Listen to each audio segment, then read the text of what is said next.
We're here at K&K Pharmacy in Muleshoe, and we're talking with John Ryan Isaacson.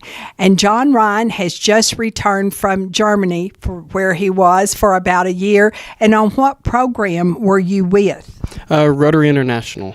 The Rotary International Foreign Exchange Program. And we have had so many fine students come from all over the country to Muleshoe, and we've also sent a number from the Muleshoe area also. Now, John Ryan, your parents are who? Dieter and Kristine Isaacson. And, of course, Kristine is right here in Muleshoe at K&K Pharmacy and one of the pharmacies. What is your ambition? What do you want to be? An honest lawyer.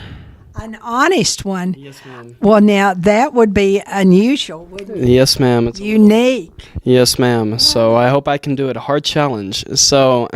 And so would you like to go into politics? Sort of. I'd like to work for the State Department and help shape foreign policy towards the Middle East. Because I have what a challenge. Yes, because I have a real interest, in the Middle East and just the fact that it's such a common current event that it's all reoccurring in our news, and just the fact that it's one of the most history-filled areas throughout the entire world. So I have a real interest in learning about that and using that as my career.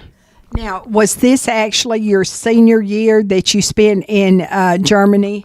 It would have been my senior year, but I graduated high school early as a junior and then spent last year, which would have been my senior year in Germany. And so what high school did you graduate from? I graduated from Farwell High School.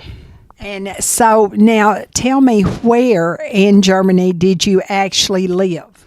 I lived in Hanover, Germany, which is a pretty good-sized town. It's about 500,000 people, but most people don't know where it is. So it's about an hour and a half south of Hamburg, and Hamburg is in the very north of Germany. And so what kind of weather is that? Well, I was expecting a very cold winter, but it didn't turn out that way. In the summer, it's about 70 degrees every day, rains every other day, and in the winter, last winter, it was about 40 every day. So a pretty mild, not too extreme in any season. So. And so now you're sent to Germany by the Rotary International. And so how do they pick a family for you to stay with, or do you have several families to stay with? Yes, ma'am.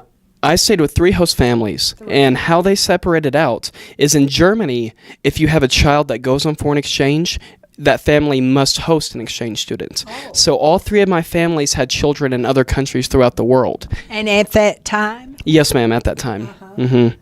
And so the first family you stayed with, what were their names and occupations? My first family was Stefan and Siggy Krings. Stefan worked in marketing for a German company called TUI, and Siggy was a freelance journalist. Interesting. Yes, ma'am. What is TUI? TUI is, how can I explain it? It's just a big marketing firm. They have their own airlines. They also market other products throughout Germany, and also market other supply chains in Germany like Rossmann or other department stores. And so when you first arrived, how did you get along in Germany? For me, the transition was easy. I didn't think it would be so easy. The biggest challenge at the first of my stay was that there was no air conditioning. Oh, really? Yeah, like I said, it's usually 70 degrees, but I came on the day when it was 90, and my host mother said there was no air conditioner in Germany because there just wasn't the need for one. And so the first couple of days, I really had to sweat it out at night. But otherwise, all 3 of my host families, I was very lucky, more than the other exchange students, because all 3 of my host families were absolutely wonderful and supportive. That is wonderful. So did they have children in the home at the time you were there? Some of them. My first host family did. I had a 14-year-old host sister and a 10-year-old host brother. And then my second family, I had a host brother who was 18. But my third host family, I was alone. And so now the second host family, who were they? That was Rainer and Katrin Zitlau, and they're both art historians.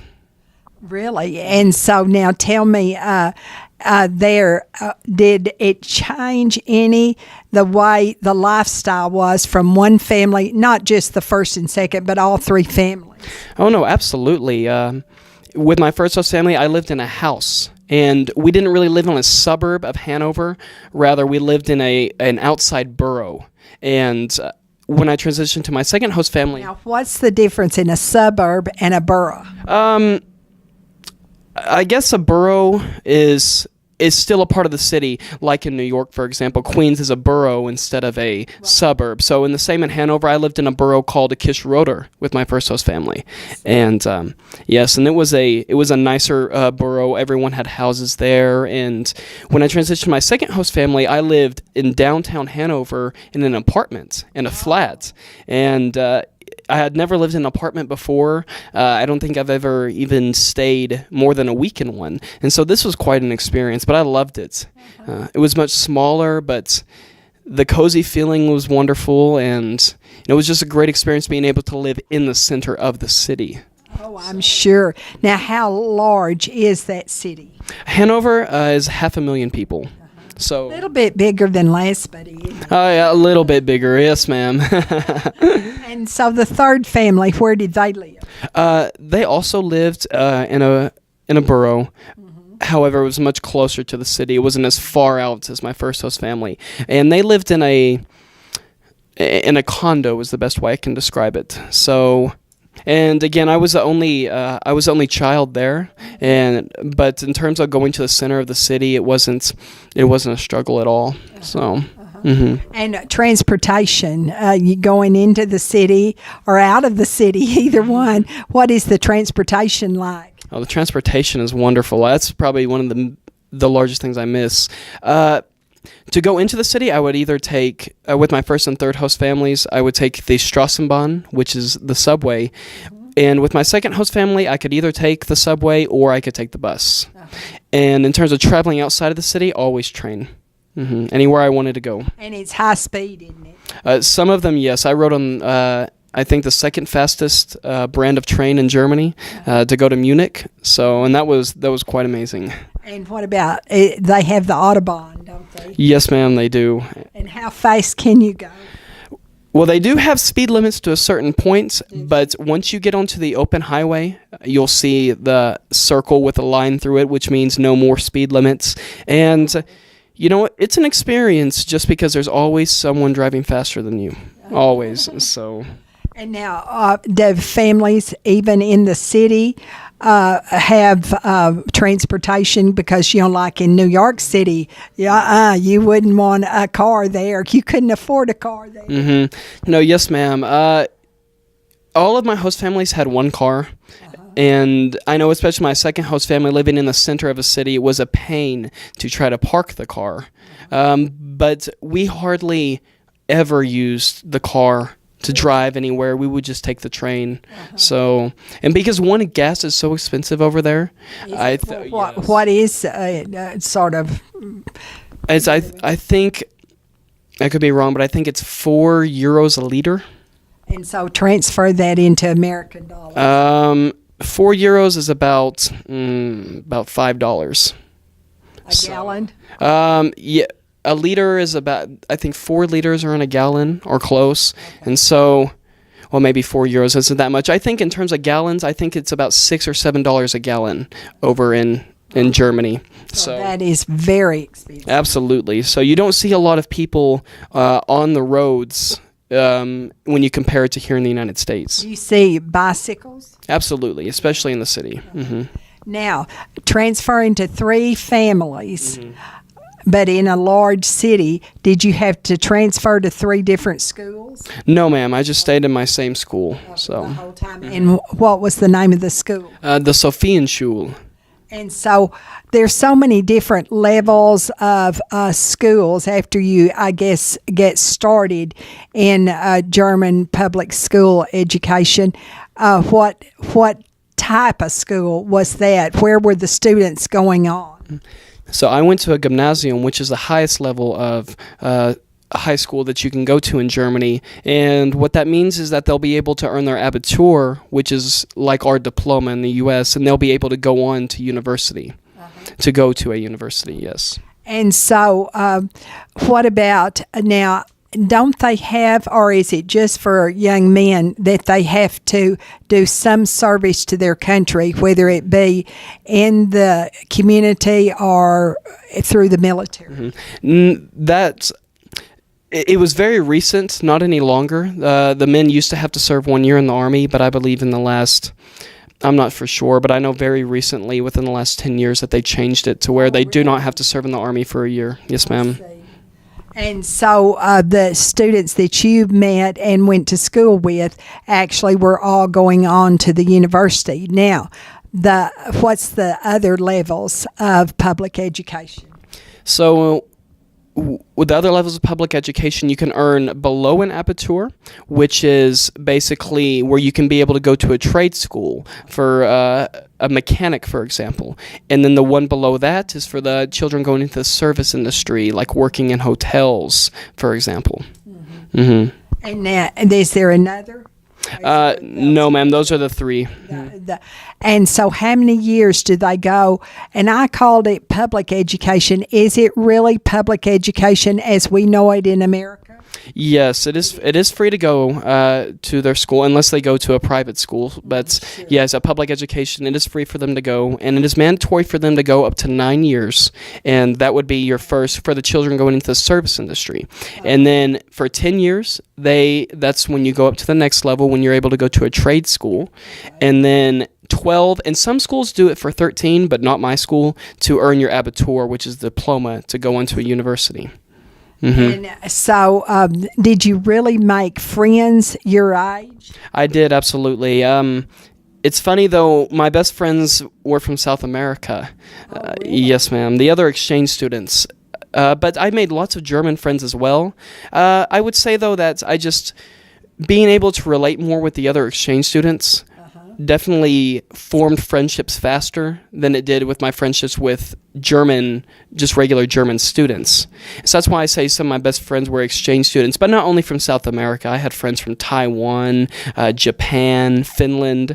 And so not only was I be able to, not only have a German friend, a cultural setting, I was able to speak with all these other exchange students and learn how it was for them at home and how different of an experience it was for them moving from Ecuador to Germany. So, well, now were they all on the Rotary Exchange Program?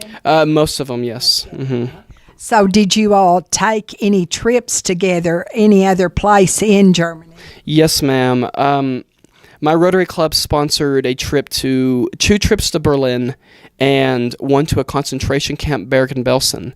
Oh, really? Yes, a very sad trip. And my whole Rotary district would sponsor every month and a half a weekend trip to another small German city where we go canoeing or learn about sometimes we go over to East Germany and go to a museum about how East Germany was during the Iron Bloc, so during the Cold War. And I was able to go, Rotary sponsored a Euro tour trip, which is 3 weeks to 9 different countries on a bus. How interesting. Now, how long actually were you there, John Ryan? What month did you go, and then when did you get back? I left July 30th, 2013, and I came back last June on the 14th. So just about 11 months. Yes, ma'am, 10 and a half months. Do you think that you would ever like to go back and visit in Germany? Absolutely. I mean, it definitely will not be the same experience as most of my friends have gone back to their countries, or my German friends are now going to exchange this year. A lot of them are. But just to go back and see my host family and to go back and use German, the language, and not only that, just be able to go to all the places that I wasn't able to go, because in Europe, that's such a historical melting pot where you have so many different stories and so many different things to learn. It's absolutely worth going back multiple times. And so now tell me, when you first got to Germany, well, the language, Were you able to communicate well? And how did you progress, or how did it start first?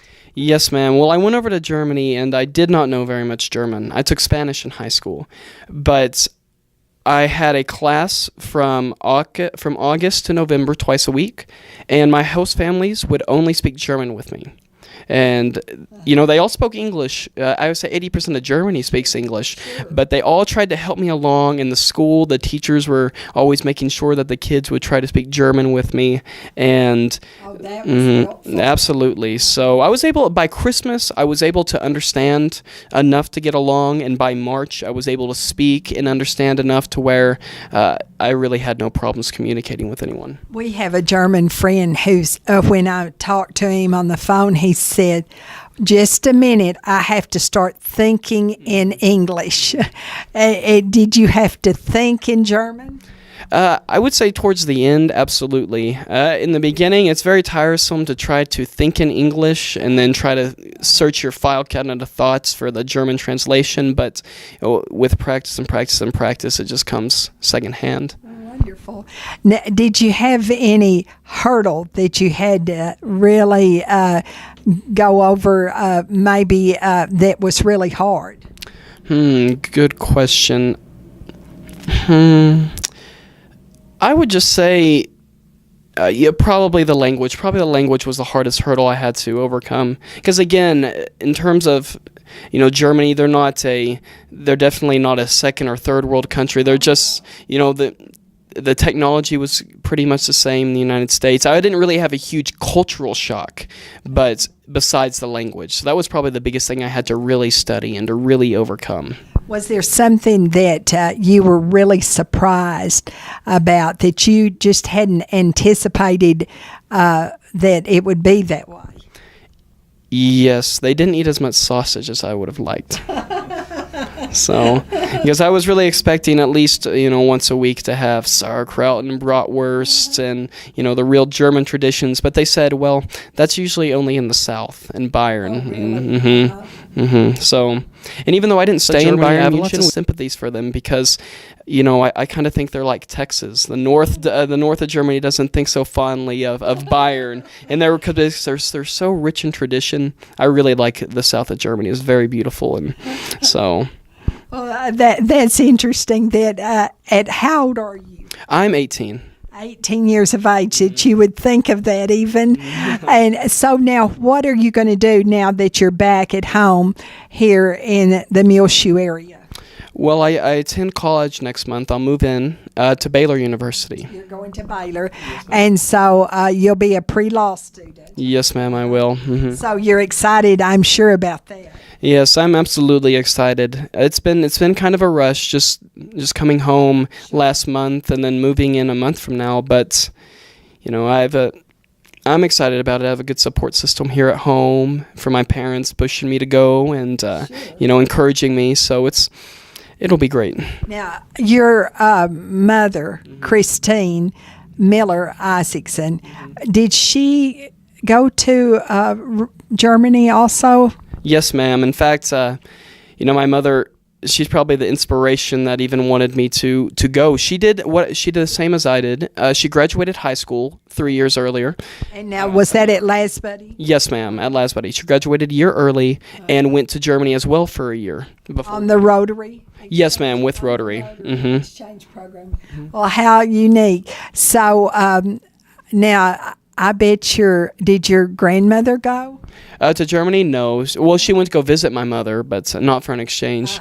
Now, did anybody come from your family from America to visit you while you were there? No, ma'am. My Rotary Club in Germany didn't really encourage it, and I think it's better that if I can go back with my family later, and so because I really wanted to close it out myself. If that makes sense. And so now you have brothers and sisters? I do, yes. How many? I have one sister, Lauren. She's 15. And Jack, he's 13. And James is 8. And so would you encourage your siblings to do the same as you did? Absolutely. I think especially for me, if I would have stayed my senior year, I would have only had to gone to school till 12 o'clock. Farwell, they only have half a day. And yes, maybe it's a lot lax of a year, but I definitely learned so much more going to Germany than I would have staying in school. So I will definitely encourage, if they want to, anybody, my brother and sisters, anyone, to go ahead and try to finish high school and to go on something like this, exchange. Because it's about how many people you meet and how many things that you're able to see and that stay with you. Every time you watch a movie about Rome and you say, wow, I know exactly where that is, I was there, you can tell that the film crews cleaned it up or whatnot. So it doesn't really look like that. Mm-hmm. Yes, ma'am. So just from an experience standpoint, I encourage everyone to go on exchange. Absolutely. And so now, tell me about the thing that maybe you enjoyed the very most of all of that 10 and a half months in Germany. The thing I enjoyed most was just listening to, the German people tell their stories. A lot of those people, one thing I found amazing is how open the Germans were with speaking with me about World War II and about all the things and about the Holocaust and about all of the terrible things that happened throughout that war. And I was able to speak with people who had lived through the Cold War. My second host mother lived in East Germany and actually, when she was 18, moved to East Berlin and just spoke about how different the lifestyle was from a Soviet-backed section of Germany compared to the westernized section of Germany. So you really could see the difference in the two countries at that time, and maybe your freedom became more precious to you. Absolutely. I mean, it's like you said, it's made me very grateful and opened my eyes about how lucky I am to live in the United States and how lucky I am to be a citizen. Because even though other countries have democracies, there's no other country in the world that gives its citizens, or I think, more freedom than the United States, traditionally and now. And the fact that here as a United States citizen, I have so much opportunity to go and be successful, more than I think any other country in the world. So I'm definitely grateful. The exchange made me grateful for that. Absolutely. Mm-hmm. Now, in Farwell, you were very active in school, and not just the classroom, but also in extracurricular activities. What kind of things did you enjoy that maybe helped you as you went on to Germany that last year of school? Yes, ma'am. I was in one-act play all through high school. I was in extemporaneous speaking. And if you don't know what that is, it's a competition. You have to go and draw 5 news articles and write a speech about it and give the speech. And I did poetry for UIL. I was active in UIL quite a bit. Yes, ma'am. And didn't you go on to state in some of that? Yes, ma'am. I went to state and CX debate my freshman year and in extemp speaking my sophomore and junior years. And, that's something that will always stay with you, whether you be a successful lawyer or whether you are polishing shoes in the airport, really and truly. Yes, ma'am, absolutely. Just having the experience and to be able to go into those high academic meets of regionals and state, and just to meet the amazing kids that also go there. It's definitely motivates me to be better and to study hard. And now, tell me, in the classroom in Germany, how different is it than at Farwell High School? Well, I must say the first week I was pretty blown away, because I would sit in the class and the teacher would ask a question and every single student would raise their hand. Really? Yes, and I thought, wow, this is impressive. And I found out though that 70% of their grade is participation. Oh, really? Yes, so that's why everyone better raise their hand, absolutely. And so that was a pretty big difference, just the amount of emphasis that the school placed on participation. In Farwell, I think participation was usually between 15 and 20% of our grades. Yeah. So. And now they don't have the extracurricular activities, especially in sports, through the school that we do they? No, ma'am, not through the school. Usually what kids will do is they'll join one or two clubs, and they will go and they'll have a different set of friends at these clubs, different outside of the school, and instead of playing 4 sports like some kids in high school do, they usually just have their soccer club and their weight training club, or their soccer club and their tennis club. And so what classes did you sit in there in Germany? My schedule, it was block scheduling. So usually I just had a class once or twice a week. I had chemistry, biology, physics, math, history, English, German, art, religion, and acting. And so was it on a higher level than what you have experienced in America? Yes. Well, it's hard for me to say because, especially with the science classes, I just did not have the vocabulary to really comprehend exactly what was going on. But I think even in the United States, it's different with every public school how hard it is. I was in the 10th grade. And so some of the stuff that you were in the 10th grade in Germany. Yeah, yes, ma'am, in Germany. And some of the things they were doing, sometimes I could understand and know that I have went over that, and sometimes I was just completely lost. But because of the language barrier, I don't think I can accurately say if it was harder or easier. And now, did they actually grade you, or are you just sitting in on the classes? Yes, ma'am. I just sat in on the classes. Mm-hmm. Well, now tell me about your family. You've told me about your individual immediate family, but you have grandparents who live here. Yes, ma'am. Mike and Pamela Miller, they live by Lasbuddy as well. And I have one grandmother. She is actually from Germany. She's born in Germany, and she lives in Las Vegas. And does she speak German fluently? I don't know. I haven't spoke German with her yet, but she definitely has the accent. So wonderful. And what is her name? Her name's Mimi Putz. How funny. That's a cute name. Well, thank you so much for anything else you want to discuss or you think would be interesting? Just again to reiterate that if anyone wants to go on exchange, I highly encourage it. It's such an amazing opportunity. Just if you're not a big learning person, just to be able to go and learn in a different way, and to be able to be experienced into a completely different environment than what you're used to, being completely out of that circle comfort zone. So just again, to anyone you can encourage or anyone who even thinks about an exchange in any country, it doesn't have to be Germany. I know people who went to countries in South America or people who went to some Asian countries like Taiwan, and they absolutely loved it and only had the best things to say about it. So I highly recommend it. And we have been visiting with John Ryan Isaacson here in Muleshoe at K&K Pharmacy.